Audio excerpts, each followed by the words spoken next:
المفروض اللعيبه اللي كانت بتلعب دي فرز اول، احسن لعيبه في الدوري المصري، وش القفص الكريمه. اقسم بالله مستوى اللعيبه ده ما يأهلها اللي هي تلعب درجه تانية. ايه القرف ده؟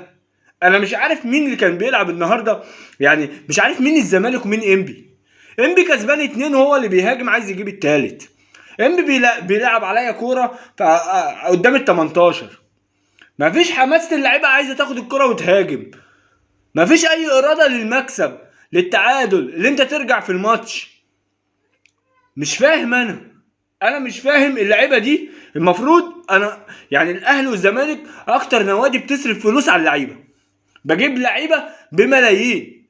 2 لعيبه ولا 3 لعيبه من الزمالك بفريق انبي، المفروض تمنهم بفريق انبي بميزانيه فريق انبي كلها.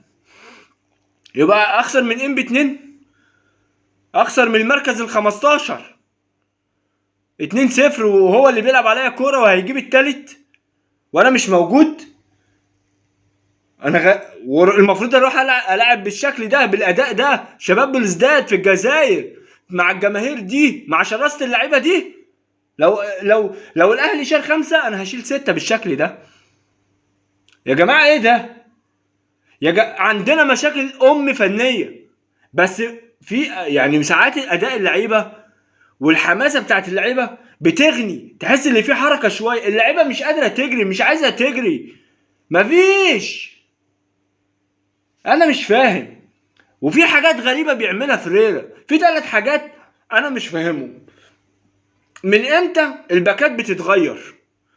يعني اكيد في كارثه بتحصل عشان اغير الباكات. انا كل ماتش اشيل فتوح انزل عبد الشافي، اشيل عمر جابر انزل المسلوسي، اشيل المسلوسي انزل ليمار. ما بيحصلش كده.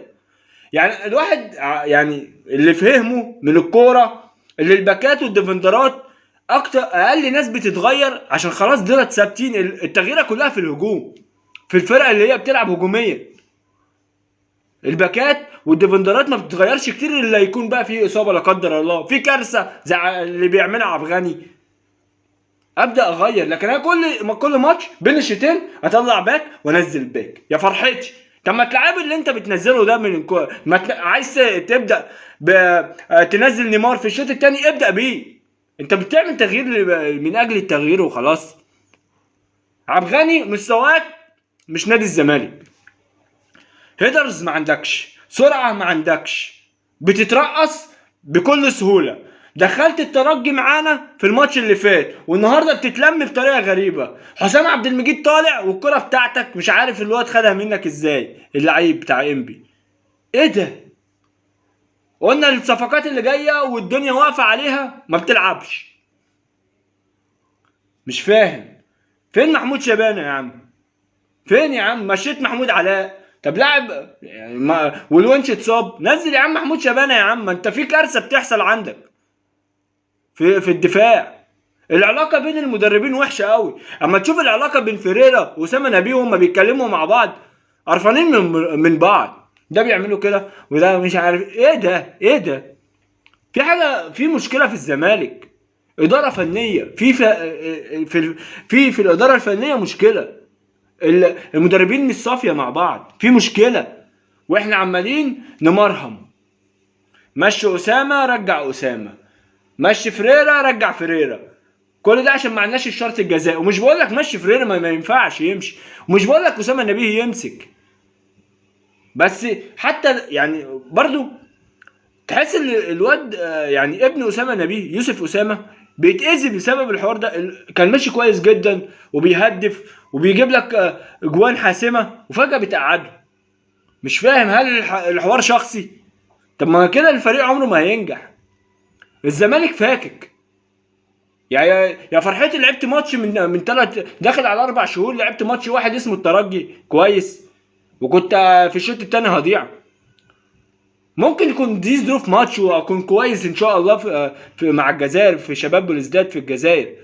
لكن يا جماعه في حاجه غلط في الزمالك، ما تقنعنيش دي لعيبه. يعني مش فاهم انتوا عايزين مننا ايه كجمهور؟ يا عم انت بتنام ازاي اخر اليوم؟